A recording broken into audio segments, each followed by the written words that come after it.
Saad in Karachi, you're talking Yay. to Eric and Matt. Hey. Hey. Hey, Saad. So, Matt, just... Hey, I'm so glad to talk to you again. happy to talk to you, too. So, Matt, last time Saad called in, it was toward the end of the show, and Saad had said that there was a lot of scientific evidence that is found in the Quran, which makes the Quran, true. And so we said, hey, could you give us some of that evidence? Let's investigate it. And Saad said, well, I actually don't have that on me. And so we invited them to call back. Cool. And so Saad is calling back. Can we make sure we cautiously go through one thing at a time and not like 20 things? Well, yeah, I mean, I think Saad would understand that we'd have to, piece them through. Right? Oh, okay. All right. So what evidence did you want to bring forward today? Well, first is on embryonic development. So there's this, so the chapter is from the Quran. It's chapter 23, verse 12 to 14. Okay. Is this where it describes the embryo as looking like chewed gum? Yes. Yeah.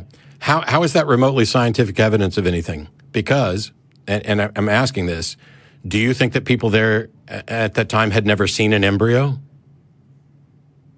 Well, they hadn't, but God had.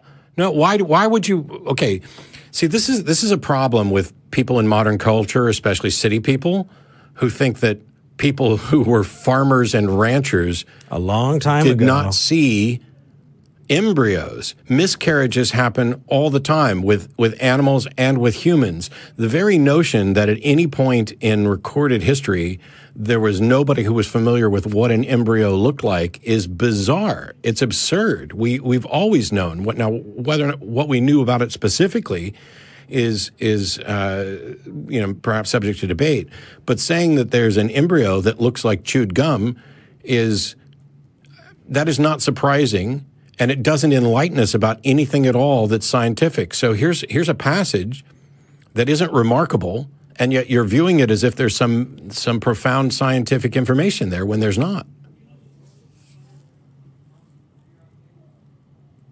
Hello? Well, yeah. In my opinion, well, I can understand where you're coming from, but 1400 years ago, back in when the Arabs back then, there were a lot of illiterate people over there.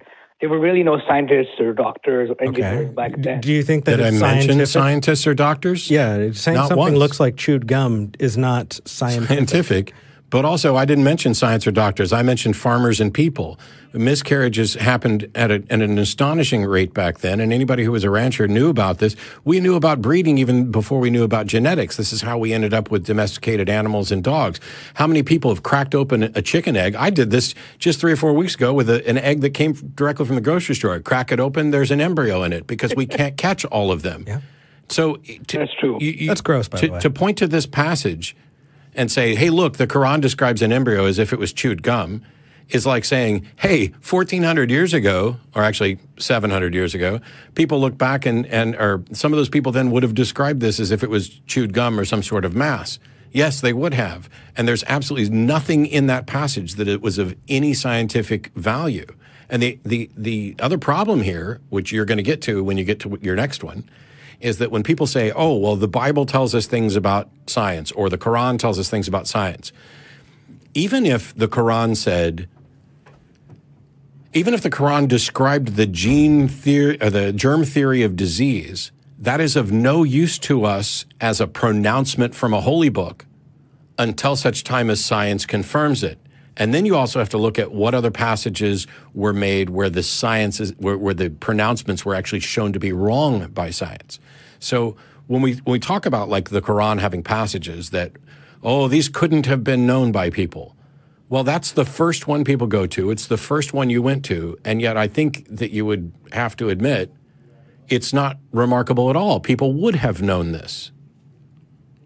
Some people, not everybody. But it doesn't matter who's illiterate. Or that most were illiterate. Somebody knew this and wrote it down. You don't have to appeal to a God revealing information when it can happen when you crack open an egg or when your wife or one of your farm animals miscarries. What do you think, Saad? Does that evidence that you brought forward kind of maybe not hold as much weight? Well, honestly speaking, you guys always have the good answers to these things. So, and plus, I'm not really an expert on the Quran myself. So, for me to to, I mean, all I did basically was I tried to look at certain articles. I mean, at certain passages, and try to understand what they mean. Yeah. And this one was very interesting because, in my opinion, back then, people. The only way you could get information like this is from divine source. Okay, hang on. No. Hold on. That's not even First remotely of all, true. The fact that it's your opinion that the only way they could have got that information was a divine source is completely irrelevant. It's whether or not you have an informed opinion. Have you studied the history? Have you seen what other writings there were? Do you know what people knew about biology back then?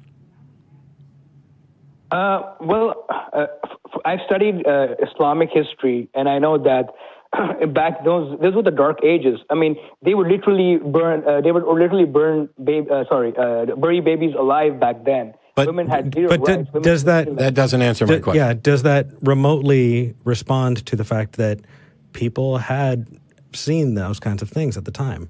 See, you've reached the conclusion that here's a report on something, and you've said the only way they could have known that was through divine intervention. Have you excluded time travelers? Oh, no, God. Well, I mean, there are tons and tons of other explanations, not just some kind of divine source. What you're doing is you're saying this is the very last thing. It can only be this. There are tons and tons and tons of other proposed things, right? Really kind of what I'm wondering is, Saad, are you investigating this and wanting to know the truth, or are you saying, I already have the truth, I'm looking for evidence that backs up my conclusion? Well, it's a bit of both. You see, why would you do the latter at all? The latter to investigate the truth, or to know the truth? No. Why would you say, I have the answer, I'm only going to look up what confirms my answer? Right? I'm only going to find evidence that confirms what I've already concluded. I'm going to tell you a quick story, because it comes right out of my show. Sir Arthur Conan Doyle and Harry Houdini were good friends. And Sir Arthur Conan Doyle famously wrote Sherlock Holmes and gave this statement of, once you've eliminated all other possibilities, whatever remains, however improbable, must be the right answer. And a lot of people think that this is a profound statement on skepticism. It's not. It is a fallacious thing. I call it Doyle's fallacy, because the question is, how do you know you've eliminated all the possible explanations? In your case, and this is where we get an argument from personal incredulity, which is a fallacy, you took a look at this, and based on the information you have, you don't think there's any way somebody could have known what an embryo looked like. And you also seem to think that chewed gum is an accurate description of embryo, which I would not say it actually is. And because you couldn't, your information did not allow you to come up with any other explanation, you jumped to the explanation that the best or only explanation was divine intervention. When Houdini would escape from ropes and chains, he would escape and the ropes would still be tied in knots and the chains would still be secured. And Sir Arthur Conan Doyle, in his infinite genius, concluded that he had ruled out all other possibilities and reached the conclusion that Houdini could physically dematerialize. This was his explanation for how Houdini could escape. We know that this is not the case. I can escape from things and have escaped from things even, well, it's not much to say faster than Houdini, because Houdini would sometimes take forever. But I can do those things, escape from ropes where the ropes are still knotted.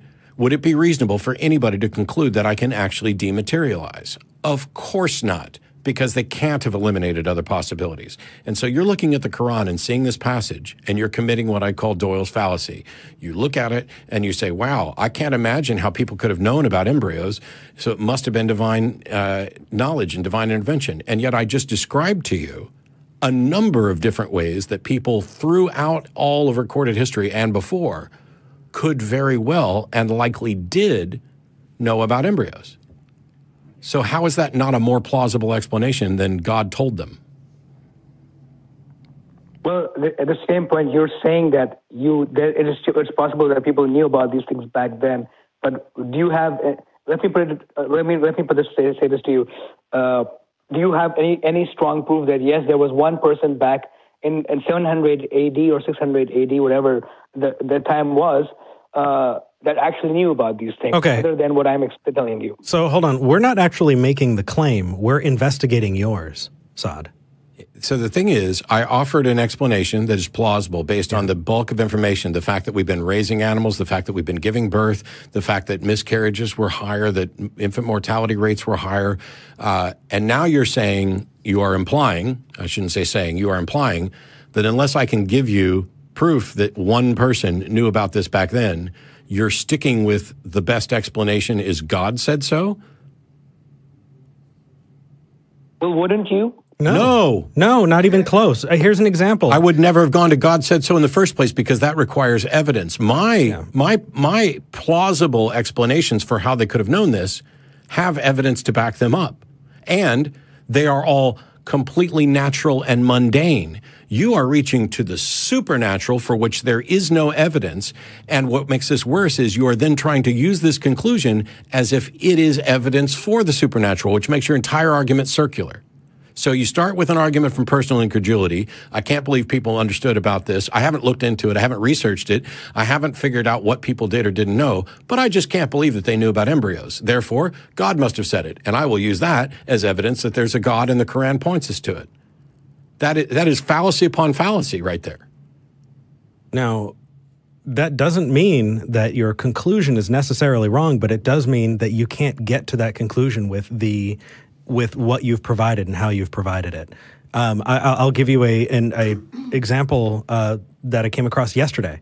Yesterday I was at the mall and I was talking to an employee at a clothing store who said that she was positive that there was some external force that had brain control technology and that they were controlling her mind, making her think things that she didn't want to and wouldn't normally think, and were controlling her dreams.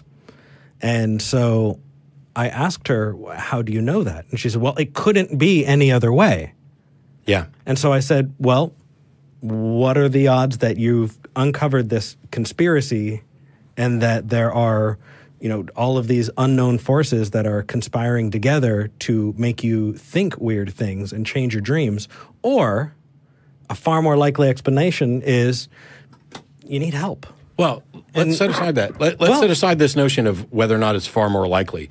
My statement to you was not, you are wrong about God, and here's how they actually knew. Well, here's. I mean, I want to put a pin in the end of this, and that is that her response was, you need to prove to me that nobody is controlling my mind. That's exactly the same thing that you just did. But here's the thing. You've proposed God as an explanation for how the Quran describes an embryo, and I would argue that a God would know and have a better understanding of an embryo than chewed gum. But you're proposing that explanation because you think it's the only one. I proposed an alternate explanation, and now, in order for yours to be the only one, you actually have to show why my other one can't be correct. I'm not saying which one is right. I'm just saying there are other potential explanations. How did you rule them out? Yeah, that's a good question. Well, it's one that I would love for you to chew on and then maybe call back in next week. It definitely shows that, you've come up with this. We've talked about plausible explanations and what we would hope to see. Unless you have that on hand, I think that it would probably be a good idea to wait and see if you've got something better next week. Well, I wanted to say a couple of other things regarding the scientific. Now, there's one that I came across on about the origin of the universe, and I'll get to that in a second. About the what? One thing the origin of the universe. Oh, okay. I just couldn't understand you. Sorry. Go ahead. So I'm going to talk about that in just a few seconds, in just a minute or two. But before that, I came across something very interesting. Just when I was thinking about it, because I don't know how much you know about the Hajj, or Muslims have to go to Mecca for. I think a lot of our, I know a little bit, and I'm sure Matt knows more, but I would love for you to, if you can sum it up very quickly. This is an educational show, so people who are watching. Sure. Go ahead. This is what I've come to on my own basis. This isn't any scholarly thing, or maybe, I'm not sure. But the universe stuff is more interesting, but I'll get to that in a second. So what I came across is, for example, you see how this now. Correct me if I'm wrong. Is it the Earth? Is it the Earth that orbits around the sun, or is it the other way around? No, the Earth orbits around the sun. Okay, good. My Thanks for helping me out there. So when you're in the Mecca, there's the big holy mosque or the masjid. When you go inside, there's the big cube, the square black square cube that people usually take seven walk around it 7 times, basically circular motion. Hold on, Saad. Is this convincing? Is this something that you think that... This is what you asked him to describe, though. Okay, sorry. Yeah. Go ahead. They walk around. I'm just trying to draw a parallel from the Earth orbiting around the sun. Yeah, that was his evidence. Pilgrims walking around the square shaped. Kids play ring around the rosy. Well, the sun's not black, it's not square, and we don't just go around it 7 times. So apart from somebody who goes around something and the Earth goes around something, I don't know how those two are connected. Yeah, and really, I mean, let's take a moment of honesty for a second. Is that convincing? Is that really convincing, Saad? To Muslims like me, yes. Well, to people who've already made up their mind, I totally get it. But I would hope that you would have the same standards that we would have, that you would want to know the same things for good reasons as we do. Because you're not going to hold yourself to a much lower standard than you would expect other people to, because I would hope that you would care about yourself more than that. Why is this so much more convincing to a Muslim than a non-Muslim? You're saying people walk around a cube. Yeah, let's imagine that it's actually a clear representation of the sun, and when you walk in, you always walk in it, you keep going around the same. We already knew that the Earth orbits the sun long before Islam even became a thing. So how would people doing something that is exactly what the Earth does attest to the truth of the religion? And now you've got to go to what they're doing is even less directly analogous than my description. I don't understand how this could possibly be convincing. Here's something we already know, and humans mimic it, and so that shows that the Quran is true? That's just bizarre. I mean, not even that humans mimic it. It's just a strange observation. Well, just my observation. So I'm not exactly sure. Like I said, I'm not exactly sure how long ago people knew about it. Earth revolves around the sun. I'm not sure if Aristotle or Socrates or any of these guys knew about it. So if I'm wrong about it, you can correct me. We did. Yeah. But considering Galileo was put in prison for it, but yeah. So Saad, I hope that you call in next week. I hope that in your next round of investigation, you don't just look for things that are going to confirm what you already think. Open yourself up to just looking for evidence and where that evidence leads. And when you Google Quran and science, also Google Quran and science debunked, and you'll find that most of the things that you're going to find have already been thoroughly addressed with the same type of objections that we're launching. Because there's a reason I knew exactly where you were going with that verse about an embryo. It's not because it's not because you came up with it. Yeah, I didn't invent this today. You know, the vast majority of the arguments that we have been had for hundreds of years. So, anyway, take care. I have the one about the mountains. Can you go? Sorry, the origin of the universe. Can we just go on that before I hang up? The thing is, I have a bunch of other callers I want to get to. And we're already over time. Yeah, it's really not fair to them.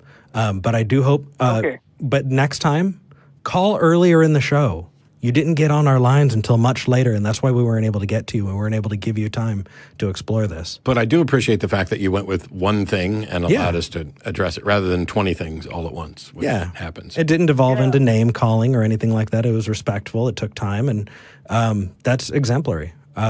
We don't agree, but I like it. All right. Take care, man.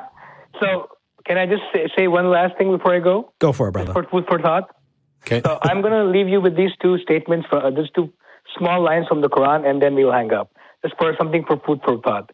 So this is chapter is from chapter 41, verse 11. Then he turned to the heaven when it was smoke, and the last line I'm going to tell you is chapter 21, verse 30. Have not those who disbelieved known that the heavens and the earth were one connected entity, and then we separated them. I'll leave you at that. Okay. Yeah. All right. Take care, man.